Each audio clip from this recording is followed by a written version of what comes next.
من الحاجات اللي تخليني نشك في الاسلام اني نرى فيكم تقدسوا في البخاري اكثر من اللازم، في الوقت اللي راجل عنده 50 مليون تهمه وشبهه ليه ولكتابه صحيح البخاري. يا سيدي ما هو عندك 50 مليون هات اللي تنجم وانا هاني بحثك. باهي يا سيدي، اول حاجه هو قال لك اصلا البخاري نتاعكم ما كانش عربي جمله، كيفاش تحبني نصدق انه كتب كتاب باللغه العربيه؟ هو لا في الاحاديث وفي الدين. لحظه وسع بالك، اولا اللغه العربيه راهي ما هيش عرق، يعني اي واحد ينجم يتعلمها، وزيد البخاري اصله اعجمي صحيح، اما اللغه العربيه كانت اللغه الرسميه عنده. انا ما قلتلكش تيمو سيبويه وابن جيني وغيرهم من علماء اللغه ما كانوش عرب. حاجه اخرى، المره اللي فاتك سمعت قلت على البخاري انه يطلب في الحديث من اللي كان عمره 10 سنين، على اساس احنا نبداو القراءه اليوم اللي عمرنا 20 عام، تلي نحفظوه قبل 10 سنين يعادل عشرات الاحاديث. كما احنا عندنا مواضيع نقراوها، قبل كان الحديث من اهم المواد اللي يقراوها الصغار. لحظه ما قلتلكش انا زاده ما طفل اسمه جهاد المالكي توا عايش معانا يحفظ اكثر من 18 كتاب من كتب الحديث وعمره اقل من 12 عام.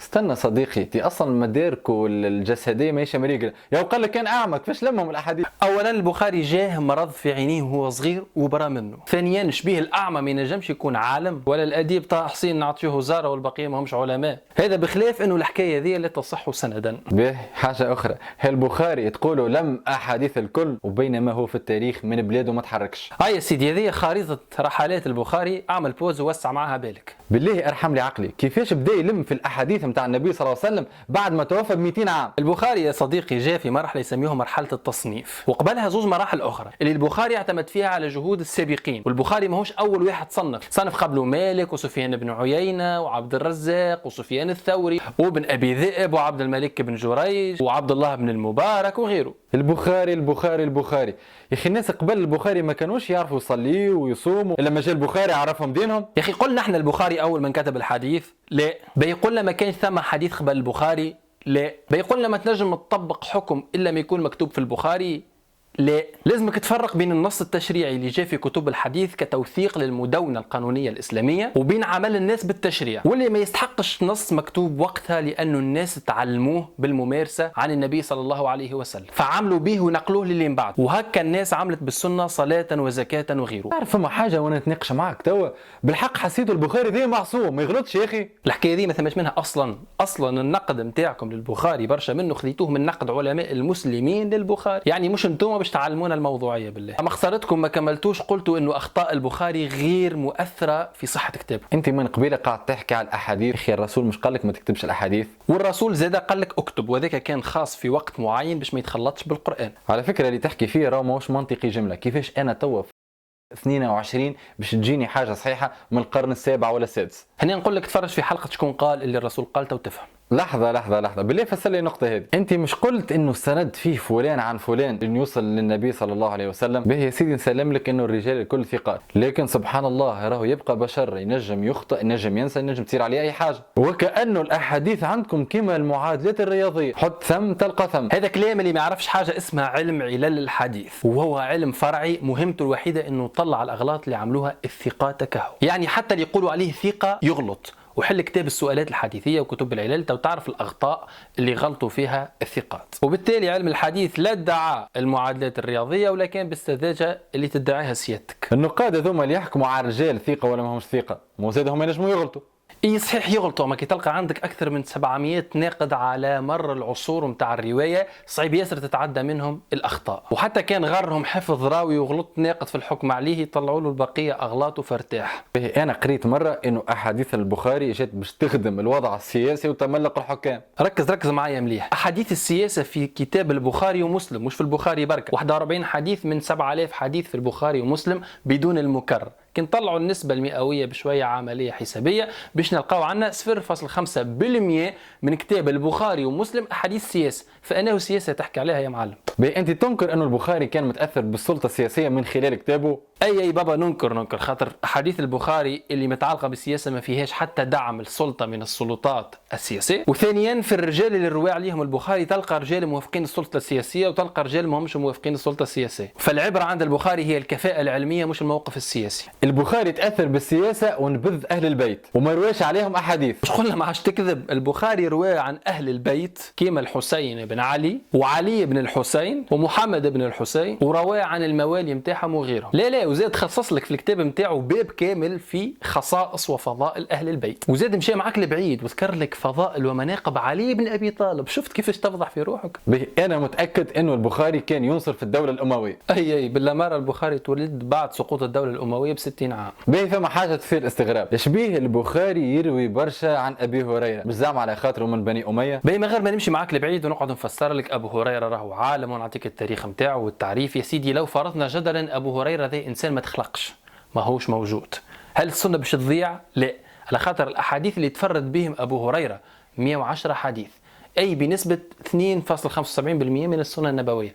واغلب الاحاديث هذه كي نزيدك زياده صديقي باش نعاونك باش تفهم، الاحاديث هذه اغلبها في فضائل الاعمال وفي الاخلاق وفي الاداب. باهي يا سيدي ابو هريره متفاهمين فيه، شعملنا في الزهري اللي يروي عليه البخاري وغيره قريب نصف الاحاديث، وهو راجل متسيس النخاع يخدم المصالح بني اميه ويكره اهل البيت. اولا الاحاديث اللي رواها الزهري ما هياش نص الاحاديث النبويه، ثانيا ما نقده حتى حد، واجمع العلماء على عدالته وتوثيقه، وثالثا الاخبار التاريخيه تدل على انه كان شديد الانكار على الحكام، رابعا الزهري كان ضد عقيده الارجاء ويحذر منها رغم انها كانت عقيده السلطه، وخامسا حكايه انه كان يكره اهل البيت كذب عليه الخاطر الروايه عن كثير من اهل البيت احاديث كما زين العابدين وغيره. ماكم تقولوا رجال البخاري قويين وكلهم ثقات، هاو ثبت انه يروي احاديث عن الكذابين جمله، بشهادتكم انتم. كيما شكون؟ عكرمه مولى ابن عباس. عكرمه ما هوش كذاب، ووثقوا البخاري وابن عدي والمديني والشعبي والدارمي وابن منده وغيرهم، وقيل انه وثقوه اكثر من 70 تابعي. وكانك على كلام ابن عمر اللي قال انه عكرمه كذاب، فالحديث هذا لا يصح، كذبوا ابن عباس ذاته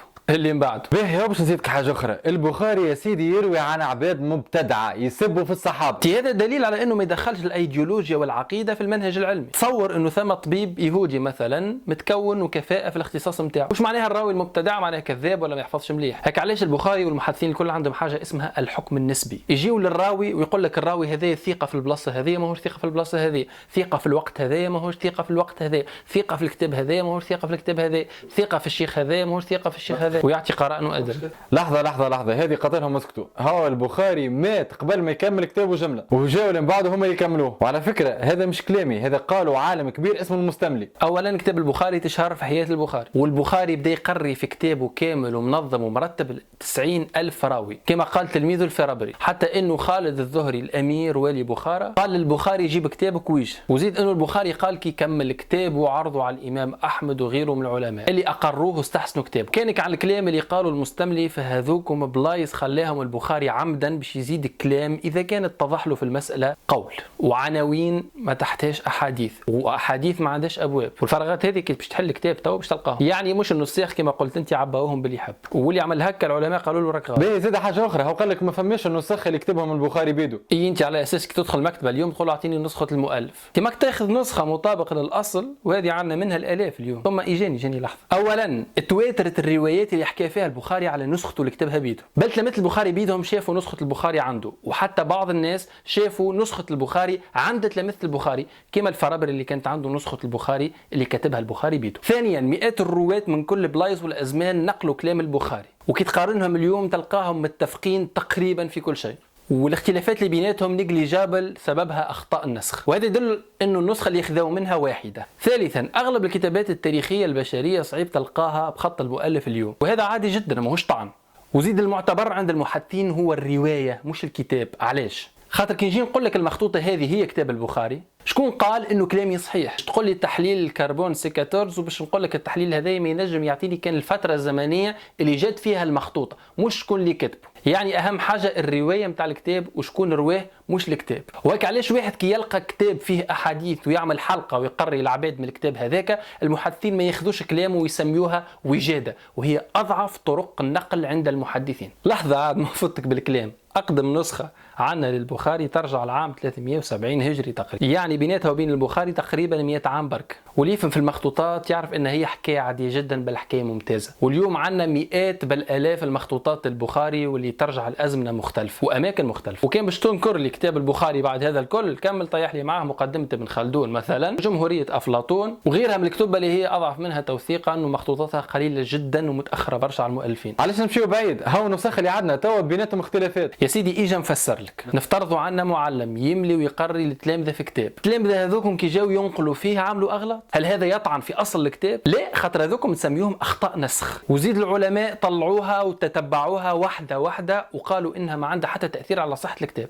معناها ارتاح. باهي، وشكون قال لك انه النسخ هذيك هي متاع البخاري بالحق؟ هنا نجاوبك بمثال بسيط ياسر. ثم كتاب معاصر اسمه كتاب جبر للدكتور حافظ العتيبي، خذا رواية من روايات البخاري ولم تقريبا 500 نسخة من المخطوطات الموجودة في العالم، وبين اتصال النسخ هذه بالبخاري عن طريق الأسانيد والسماعات، واللي هي حاجة قوية برشا ونادرة برشا من الناحية التوثيقية في المخطوطات اليوم. أو قال لك البخاري يجيب الأحاديث من عنده ويحط كما يحب. أي يا سيدي ارتاح، لو فرضنا البخاري ما جاش وما تخلقش، كل أحاديث البخاري موجودة في غيره من كتب السنة.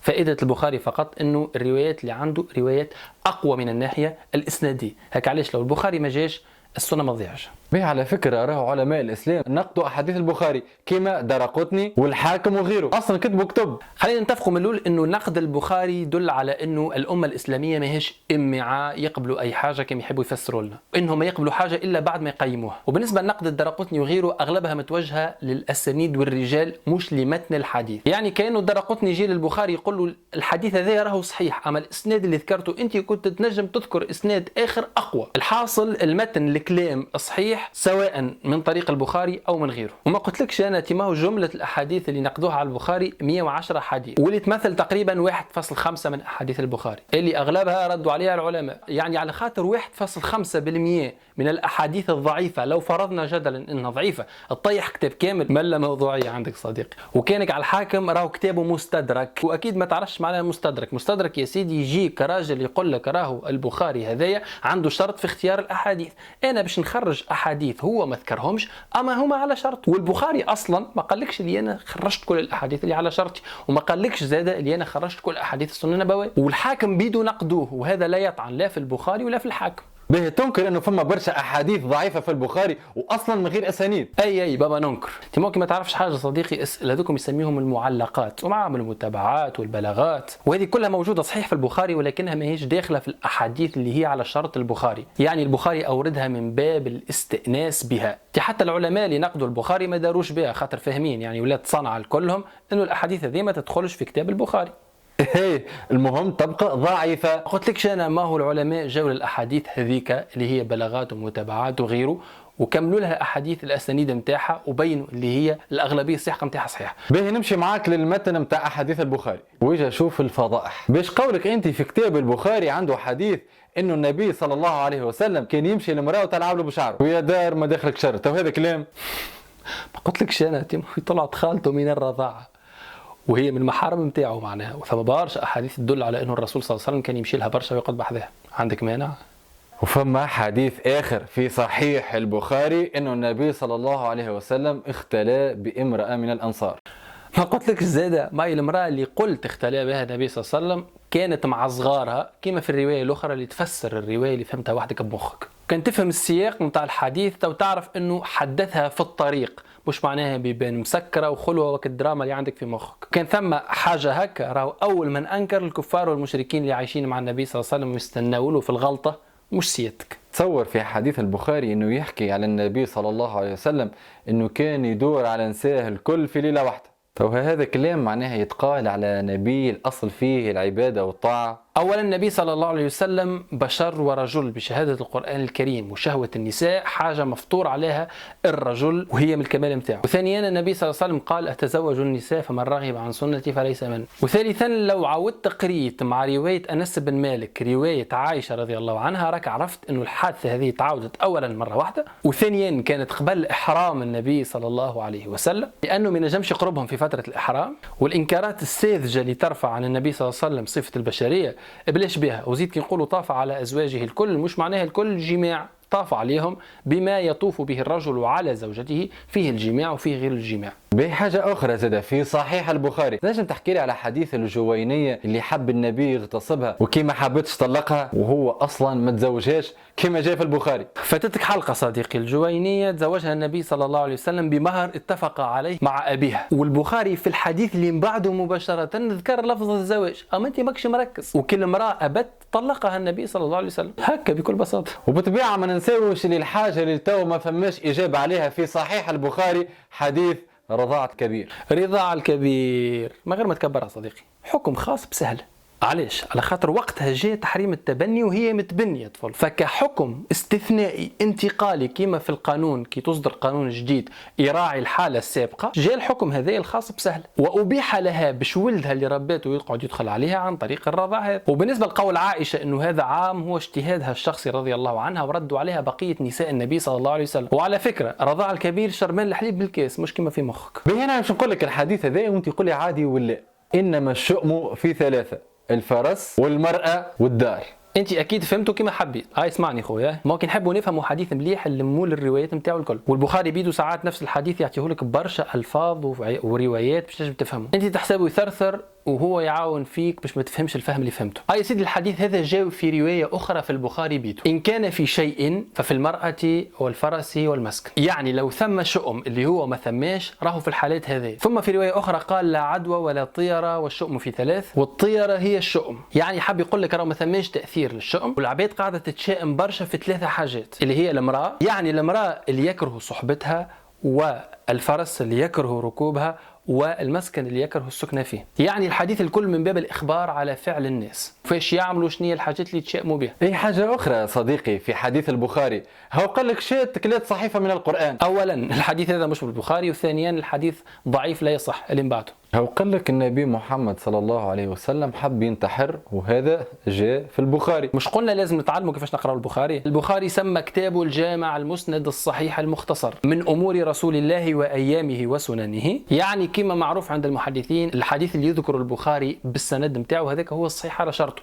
والحديث كما البلاغات اللي حكينا عليهم قبيله والمتابعات وغيره اللي ماهيش كاملة السند ماهيش على شرط البخاري. هذا واحد. اثنين، رواية الانتحار هذه من بلاغات الزهري، يعني الزهري قال ذكر جماعة كذا وكذا، لا نعرف شكونهم الجماعة هذوما ولا نعرف عليهم شيء. فالرواية هذه أولا ضعيفة لا تصح، وما تقوليش ضعفت رواية في البخاري خاطرها من البلاغات. ولو صحت الرواية هذه فالرواية صحيحة إلى من قال، لكن اللي قال هذا صحيح مش صحيح ما نعرفوش. كأنه الزهري قاعد يقول لك راهو أنت شر عن النبي صلى الله عليه وسلم كذا وكذا، والنبي صلى الله عليه وسلم لم يفعل ذلك. لحظة هذه عاد قتلوا مسكتوا. هنقول لكم حاجة من الآخر، في البخاري ذاته قال لك عارض القرآن الكريم. اسمعني مليح من غير ما نطولوه وهي قصيرة. كل مثال باش تجيبه لي إما فهمك ليه غلط أو القرآن الكريم متوافق فيه مع السنة النبوية. فما غير ما تعب روحك بالأمثلة متاع أحاديث الجهاد والمرأة، خاطر باش تعب روحك برا، وكان باش تقعد تعطي في الأمثلة باش نقعد الغدوة. ليه حاجة أخرى وأخيرة، مسيبين علم التاريخ جديد وقاعدين تتبعوا في مناهج البخاري اللي عظامه سوسو. أولا احترم روحك وشد لسانك، خاطر السبان نجموه العباد الكل، فترقاو شوية.